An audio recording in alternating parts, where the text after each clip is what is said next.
उत्तर प्रदेश के उन्नाव से सांसद हैं, नाम है साक्षी महाराज। साक्षी महाराज ने नया बयान दिया। साक्षी महाराज ने कहा कि इस देश में 4 बीवियां और 40 बच्चे नहीं चलेंगे।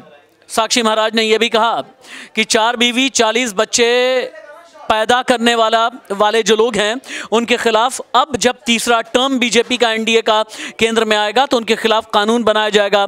जनसंख्या नियंत्रण को लेकर के संदीप साक्षी बोल रहे थे, लेकिन ये 4 बीवी 40 बच्चे वाला कॉन्सेप्ट वो इशारा क्या करना चाहते हैं?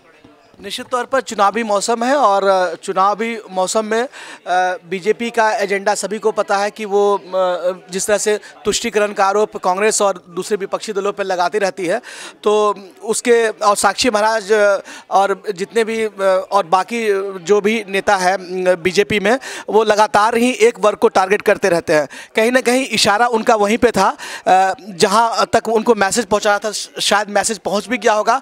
अब इसका उनको फ़ायदा होगा नहीं होगा, ध्रुवीकरण किधर होगा नहीं होगा, ये तो आने वाला वक्त ही बताएगा, लेकिन साफ तौर पर उनका इशारा एक वर्ग की तरफ था और उसके बदले में वो दूसरे वर्ग का वोट लेना चाहते हैं। किस वर्ग को वो टारगेट कर रहे थे, किस वर्ग की ओर उन्होंने संकेत किया, ये भी उन वर्ग के लोगों तक मैसेज जरूर पहुँच गया होगा और उसके बदले में दूसरा वर्ग उस पर क्या प्रतिक्रिया देता है, वो इसको किस तरह से लेता है, ये तो चुनाव के बाद ही पता चलेगा। इलेक्शन से कुछ घंटे पहले शहबाज साक्षी महाराज ने कहा कि 4 बीवी 40 बच्चे नहीं चलेंगे इस देश में, जनसंख्या नियंत्रण कानून बेहद ज़रूरी है।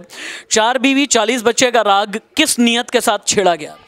देखिए, जनसंख्या के मुद्दे को लेकर साक्षी महाराज के जो बोल है वो हमेशा मुखर रहे हैं और अपने अलग अलग बयानों से वो हमेशा जो है इस तरह के चर्चाओं में सुर्खियों में रहते हैं। 2019 के चुनाव हो या 2024 के चुनाव हो, अलग अलग उनके बयान कई बार वायरल हुए हैं। सवाल ये है कि जनसंख्या को लेकर जो उनका बयान है वो ख़ास तौर पर एक इशारा करता है, चाहे वो एक देश एक चुनाव के जो नारा होता हो या फिर क्या बोलते हैं उसको यूसीसी की बात की जाए या फिर एनआरसीसी की बात की जाए, तो एक इशारा इस तरह से है। 4 बीवी 40 बच्चे क्या करके क्या वोटों का ध्रुवीकरण करना चाहते हैं साक्षी महाराज? वोटों का ध्रुवीकरण तो होने की बात नहीं है इसके अंदर, मुझे जैसा लगता है, क्योंकि वो सिर्फ नारा दे रहे हैं, लेकिन फिर उसके ऊपर क्या होगा कि ये जब सवाल उठेगा तो मुझे मालूम है कि असदुद्दीन ओवैसी उन तमाम नेताओं के नाम गिरा देंगे जो कि भारतीय जनता पार्टी में शामिल है और जिनके खुद 4 बच्चे। दानिश, आज की तारीख में हिंदुस्तान 4 बीवी 40 बच्चे जैसा नैरेटिव चाहता है या बिजली सड़क पानी रोटी कपड़ा मकान उसकी दरकार है? बिजली सड़क पानी रोज़गार किसानों की समस्या इसकी बहुत ज़्यादा दरकार है। जिस तरीके से लगातार लोग आंदोलन कर रहे हैं और उसकी मांग भी है, ज़रूरत भी है। और ये तो जब चुनाव आता है तो सियासी मोहरे लगातार कुछ न कुछ ऐसी बातें निकल के आती हैं जो लोगों में खलफश। 4 बीवी 40 बच्चे कौन पैदा कर रहा है?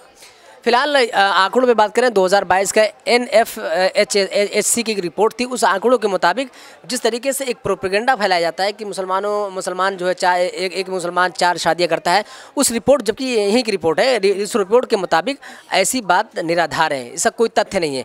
वो हाँ, सबसे ज़्यादा अगर किसी ने शादी किसी एक राज्य में कोई कर रहा है तो वो तेलंगाना है, जहाँ पर हिंदू वर्ग के लोग सबसे ज़्यादा शादी करते हैं।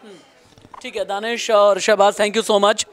4 बीवी 40 बच्चे, इस तरह का नैरेटिव यूं ही नहीं होता। बीजेपी के नेता हैं, उन्नाव के सांसद हैं साक्षी महाराज।